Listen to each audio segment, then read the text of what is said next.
সুপ্রভাত বন্ধু, আপনাদের সামনে আবার আমি হাজির হলাম। চলুন আজকে একটা গল্প দিয়ে শুরু করা যায়। গল্পটা শুনে কেমন লাগলো এটা কিন্তু অবশ্যই জানাবেন। ঠিক আছে?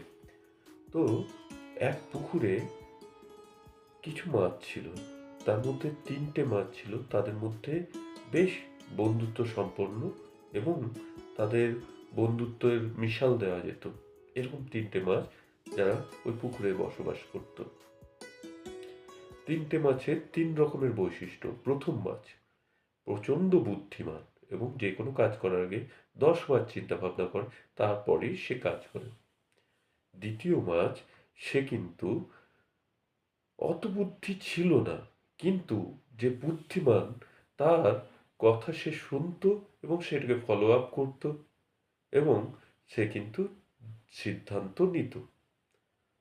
তৃতীয় মাছ যে তার বুদ্ধি তো অবশ্যই ছিল, কিন্তু সে প্রচণ্ড পরিমাণে জেদি, রাগী আর অভিমানী ছিল। সে কিন্তু যে কোনো কিছু নিজে হঠকারিতার মধ্যে সিদ্ধান্ত নিত এবং সে কিন্তু কারোর কথা শুনত না। এবারে একদিন তারা ৩ জনে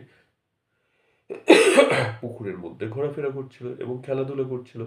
হঠাৎ করে প্রথম মাছের চোখে আসে এক জেলে পুকুরের সামনে আসে এবং মাছ ধরতে। সে সতর্ক হয়ে পড়ে এবং বলে যে সে সঙ্গে সঙ্গে সেই মাছদেরকে ঘোষণা করে যে আজকে আমরা পুকুরের সাইডে, মানে পুকুরের পাশাপাশি যাব না, পাড়ের পাশাপাশি যাব না।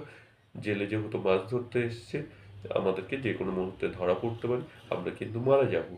অতএব আমরা কেউ ওই পুকুরের পাশাপাশি আমরা যাব না। তো যথারীতি মতন কথা, সেই অনুপাতে কাজ। সেকেন্ড মানে অর্থাৎ দ্বিতীয় মাছটি তা শুনে সঙ্গে সঙ্গে সমস্ত মাছকে প্রচার করে, সেও সাবধান হয়ে যায়।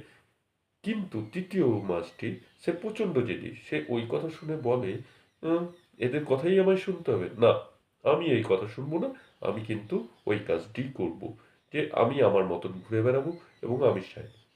তো সেই ক্ষেত্রে অর্থাৎ সে যখন এরকমভাবে কারোর কথা না শুনে সে নিজে একা একাই ওই পুকুরের পাড়ের সাইডে সাইডে ঘোরাফেরা করলো, তখন কিন্তু সে জেলের হাতে সে কিন্তু ধরা পড়ে।